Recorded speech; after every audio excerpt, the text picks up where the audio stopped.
What's going on, guys? My name is Orphan. I'm back here today with another video aimed at helping you get better at Sekiro, Shadows Die Twice. So in this video, I have 5 of what I believe is the most essential tips if you are a newcomer, if you are struggling with the game, that are designed to help you out and get the most out of your From Software experience. So we're going to get right into it, with the first tip being arguably the biggest one, even though the list is in no particular order, and that is to master deflection. In this game, there is a posture system that you are working towards building up so you can execute death blows on enemies. Now you can do this by attacking, and you can do this by deflecting their attacks.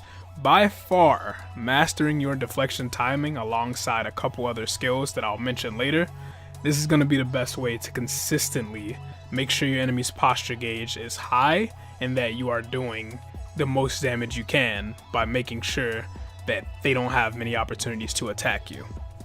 It's imperative to get rid of that Dark Souls mindset. You can't be dodging in this game. You can't just hold block down because you will get your posture absolutely destroyed. So you want to master deflection. Practice your timings on enemies. Stand around, let them attack you, but you want to be deflecting. The second tip on this list is to prioritize skills.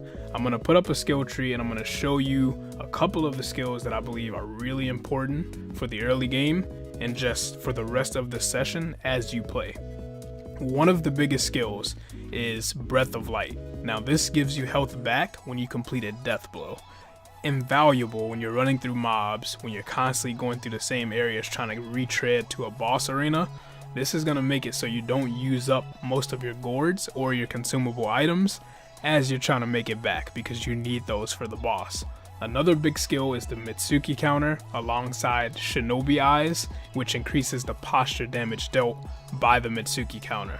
You want to practice that alongside deflection and make use of the skills in the Ashina tree that focuses on posture damage, because you really want to be wrecking the enemy's posture. Trust me, it's gonna pay off.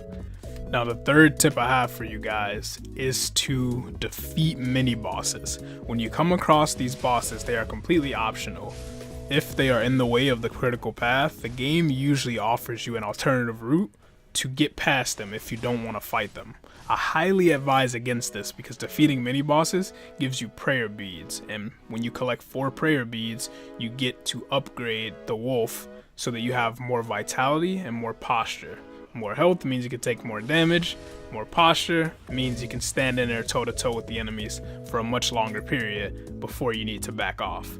I highly recommend taking on as many mini bosses as you can, even if you have to go into the fight 10 plus times. Learn their attacks and look to beat as many mini bosses as you can, because those prayer beads are invaluable. Trust me on this one. The fourth tip I highly recommend is to explore. Take your time and explore the map.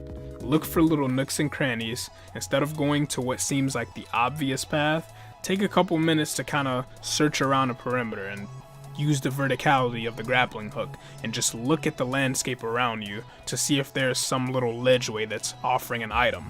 The items are usually really easy to see off in the distance, so anytime you see items, you should be wondering, how can I get to that item?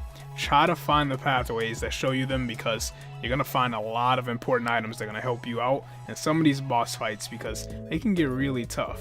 You really want to take that opportunity to explore, because not only do you find items, you get eavesdrop opportunities, which may give you insight into how to defeat some of the tougher bosses or mini bosses. So exploration, it'll reward you, I promise. And the final tip to enjoy in this game is to just take your time and have fun. The game is a tough game by nature, but it is definitely one that you can learn and put time into so you can master the game.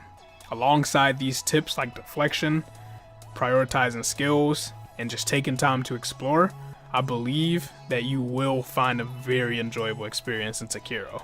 I've enjoyed the time I spent with the game. It's been really fun. It's probably my favorite From Software game to date, and as soon as I finish the game, which I'm on the final area right now, I will be going back to do a new game plus, because I enjoy the game that much. So I hope these tips were very helpful to you guys.